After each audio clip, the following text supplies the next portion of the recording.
Ce journal vous est offert par le FPI, Fonds des promotions de l'industrie, votre partenaire privilégié pour la réussite de vos projets.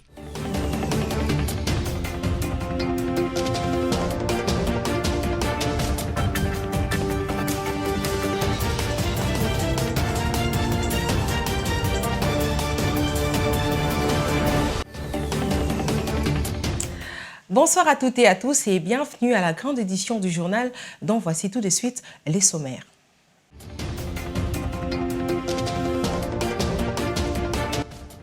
C'est au Palais de la Nation que le président de la République, Félix-Antoine Tshisekedi Tshilombo, a ouvert la 10e conférence de gouverneurs de province ce mercredi 15 novembre 2023. Le ministre de la Santé, Roger Kamba, participe à une retraite de travail qu'organise le bureau de l'OMS à Lubumbashi à l'occasion du 75e anniversaire de l'OMS. Pour échanger autour de la possibilité de dégager une candidature unique de l'opposition à l'élection présidentielle, le délégué des leaders politiques de l'opposition se réunissent en Afrique du Sud. Vous suivrez une réflexion de la rédaction là-dessus.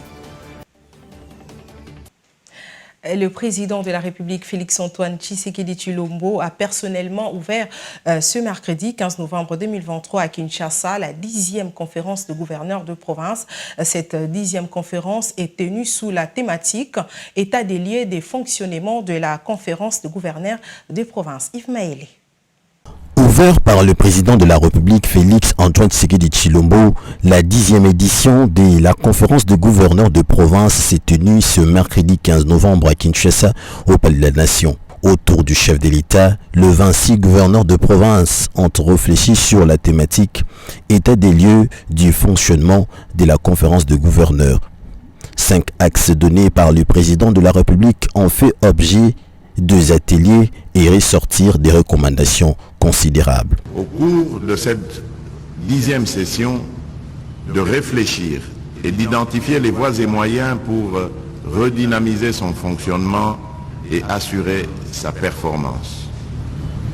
Les questions suivantes pourront orienter les réflexions des conférenciers, à savoir quelle appréciation peut-on faire du fonctionnement de l'institution conférence des gouverneurs de province, notamment dans ses perspectives d'avenir.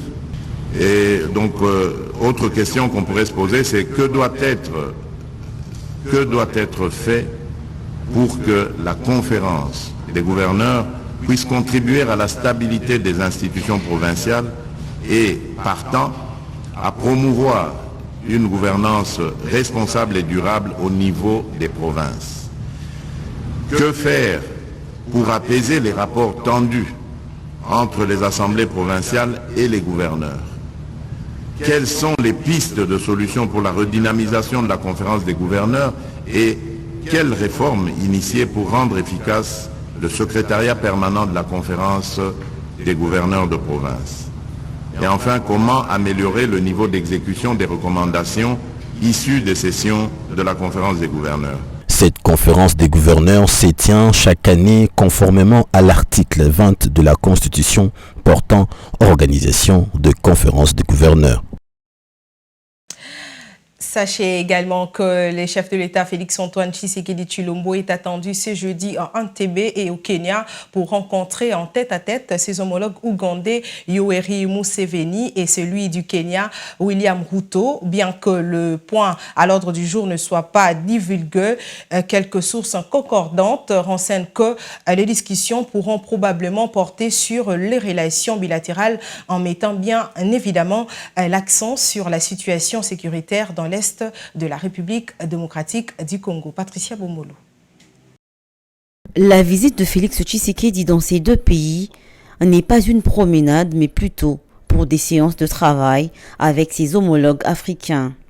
Il est important de noter que l'armée ougandaise est actuellement engagée dans 2 opérations en République démocratique du Congo.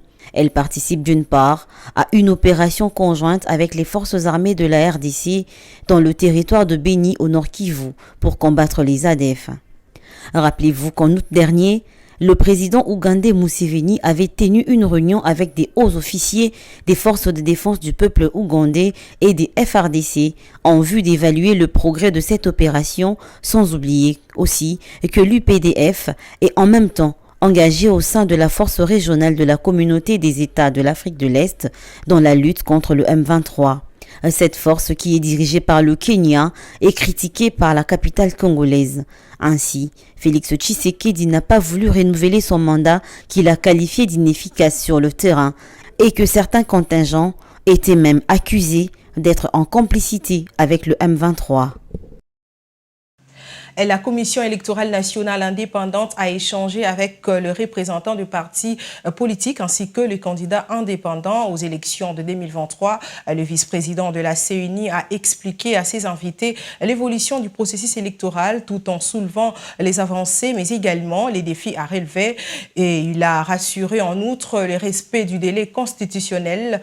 Vous le savez également que c'est depuis le lundi dernier que la CENI a ouvert un cadre de concertation avec les parties prenantes au processus électoral pour les élections transparentes et apaisées en République démocratique du Congo. Présidentielle 2023, les délégués des leaders de l'opposition se réunissent depuis lundi 13 novembre 2023 en Afrique du Sud pour échanger autour de la possibilité de dégager une candidature unique de l'opposition à l'élection présidentielle de 2023 en décembre. Au total, 5 candidats présidents ont envoyé leurs émissaires à Pretoria. À ce sujet, une petite réflexion a été faite par la rédaction. Roger Matadi.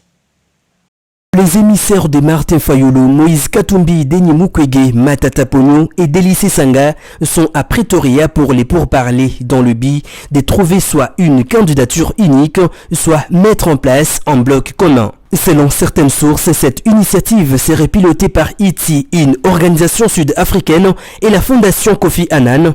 Cependant, des observateurs de la scène politique congolaise accordent peu de chance à cette initiative qui intervient à 3 jours du début officiel de la campagne électorale. En effet, lors de la présidentielle de 2006, 2011 et 2018, les leaders de l'opposition congolaise avaient tenté de fédérer autour d'une seule candidature sans succès. Dans le cadre du processus électoral en cours, 4 acteurs avaient fait, il y a quelques mois, un rapprochement dénommé l'Équateur de l'opposition. Moïse Katumbi, Martin Fayulu, Augustin Matata Ponyo, Délice Sanga. À cette initiative, malheureusement, ces groupes a aussi éclaté sans suite et chacun d'eux a fait acte des candidatures indépendamment des autres. Mais parmi les 26 candidats déclarés à la prochaine présidentielle, nombreux sont ceux qui n'ont pas été invités à Pretoria en Afrique du Sud, notamment Adolphe Muzito, Constant Mutamba pour ne citer que. La dynamique progressiste de l'opposition des Constant Mutamba porte un regard très critique sur ces discussions et pense que l'avenir de la RDC doit se décider en RDC et non à l'extérieur. Je l'ai annoncé au sommaire, à l'occasion du 75e anniversaire de l'OMS, le ministre de la Santé, Roger Kamba, participe à une retraite de travail qu'organise le bureau de l'OMS à Lubumbashi, en République démocratique du Congo, du 14 au 16 novembre 2023, avec comme objectif général amélioration de la quantité, de la qualité des appuis fournis au ministère de la Santé et autres acteurs intervenant dans les domaines de la santé pour les biennums 2024-2025. à travers un travail d'équipe efficace et une collaboration renforcée. Roger Matadi. Déjà à Lubumbashi, le ministre Dr Samuel Roger Kamba participe à ces assises pour reconstruire avec l'Organisation mondiale de la santé sur les différents aspects de cette collaboration, mais également évaluer les actions de l'OMS en RDC. Il travaille également sur la gratuité des accouchements et des soins pour les nouveau-nés. Le bureau pays de l'OMS a besoin de tirer les leçons sur son action en RDC durant les biennums 2022-2023 et apporter les améliorations nécessaires sur les plans programmatiques et managériaux pour plus d'impact au sein de la population congolaise.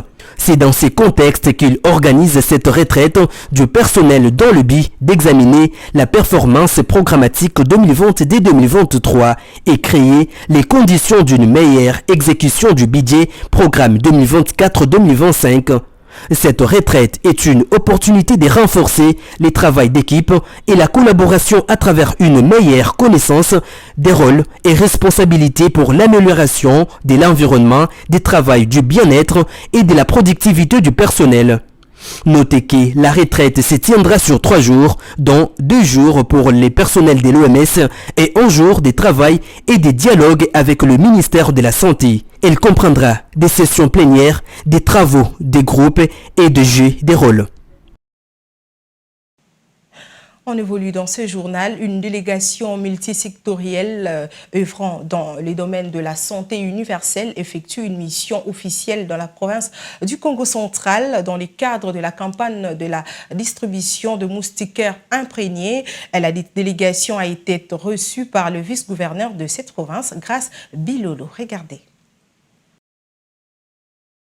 Composé des structures de santé, SANRU, PNLP, Secrétariat général de la santé et de la présidence de la République, cette délégation multisectorielle en mission officielle au Congo central est reçue par le vice-gouverneur de province, Grâce Nkwangamaswangi Bilolo, pour le civilité au nom du chef d'État provincial à mission. Au sorti de l'audience, le chef de la délégation dévoile le mobile de la mission. Nous sommes venus rendre les civilités à l'autorité de la province, ici représenté par le vice-gouverneur. C'est au fait, nous sommes une délégation mixte pour, disons, faire un plaidoyer pour la distribution des moustiquaires imprégnés d'insecticides à longue durée d'action, une campagne pour que les autorités, disons, de la province puissent s'approprier ces projets qui est au fait un projet du gouvernement.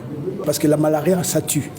C'est que le gouvernement a pensé, je vais dire, la vision du chef de l'État pour que puisse un peu réduire les taux de morbidité, de mortalité en ce qui concerne la malaria, c'est un appel qui concerne tout le monde. Parce que quand on utilise les moustiquaires, c'est une façon d'éviter aussi que vous soyez piqués par les moustiques. Donc c'est aussi une prévention en fait.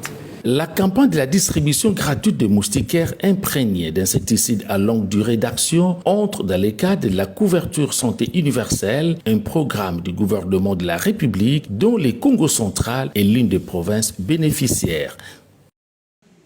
Cri d'alarme d'un réfugié au nom d'Alexandre Lyongo du Cabinda en République démocratique du Congo, plus précisément à Kinshasa, où il s'est réfugié depuis plus d'une année suite au combat éclaté dans son pays par l'Angola, a protesté ce mercredi 15 novembre 2023 devant l'Agence nationale des Nations Unies pour les réfugiés. Ces derniers demandent l'aide au gouvernement congolais à légaliser ses papiers pour son retour dans son pays. Je nomme Alexandre Fernandez Lyongo Kassi. Je suis venu ici parce que notre pays est occupé par l'Angola depuis 1974, une année avant que l'Angola puisse être indépendant. Alors on est venu ici pour trouver refuge, mais malheureusement, le HCR, en collaboration avec la CNR, nous complique la vie en tant que réfugié. Je suis ici sans aucune ressource depuis une année et 6 mois. Alors j'en ai marre, je leur ai dit qu'ils me donnent un papier me permettant de sortir parce que je ne suis pas congolais, je ne suis pas obligé, condamné à vivre ici. Mais ils ne veulent pas, ils me donnent de fausses promesses, allez on va faire ça, allez on va faire ça. Alors comme je vois qu'il y a manque de sincérité de leur part, c'est pour cela que je suis venu protester devant leur locaux. L'Angola est un pays de l'Afrique australe.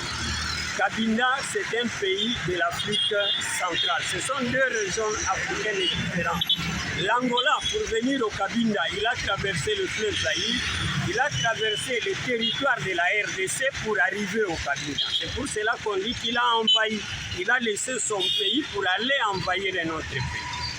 Et au Hamas, une grande marche en présence de familles et des proches des otages a eu lieu entre Tel Aviv et Jérusalem ce mardi, le mardi 14 novembre 2023. Les familles essayaient de maintenir la pression sur le gouvernement israélien pour réclamer une négociation avec le Hamas et un cessez-le-feu et une libération de leurs proches. Unis, les familles des otages quittent Tel Aviv. Leur destination, le bureau du Premier ministre israélien à Jérusalem. Avant leur départ, les proches des otages, toujours aux mains du Hamas, avaient réuni la presse. Cela fait 39 jours que 7 membres de ma famille ont été pris par des terroristes. Ils ont été enlevés chez eux et ont été emmenés à Gaza. Nous allons à Jérusalem, où les gens qui ont le pouvoir de décider siègent. Nous voulons entendre pourquoi nos familles sont toujours à Gaza. Chaque témoignage est hanté par cette question. Pourquoi les otages n'ont toujours pas été libérés? Chaque jour qui passe voit le risque de l'un d'entre eux mourir.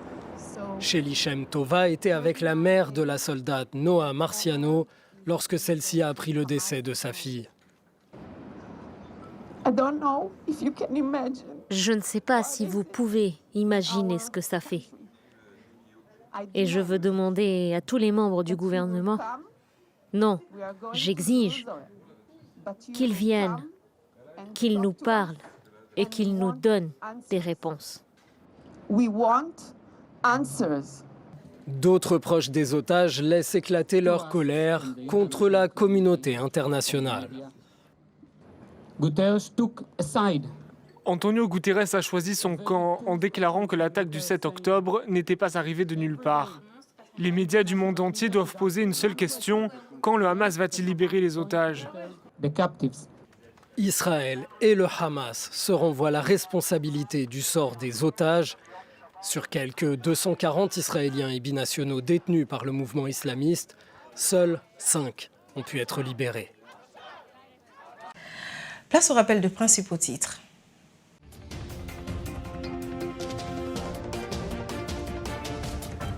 Vous avez suivi dans ces journaux comment le président de la République Félix-Antoine Tshisekedi a ouvert la 10e conférence des gouverneurs de province ce mercredi 15 novembre 2023 au Palais de la Nation. Le ministre de la Santé, Roger Kamba, participe à une retraite de travail qu'organise le bureau de l'OMS à Lubumbashi à l'occasion du 75e anniversaire de l'OMS. Pour échanger autour de la possibilité de dégager une candidature unique de l'opposition à l'élection présidentielle, le délégué des leaders politiques de l'opposition se réunissent en Afrique du Sud. Vous avez suivi là-dessus une réflexion. Ce journal est terminé, mesdames, messieurs. Merci de l'avoir suivi. Portez-vous bien. Paix et succès dans vos familles.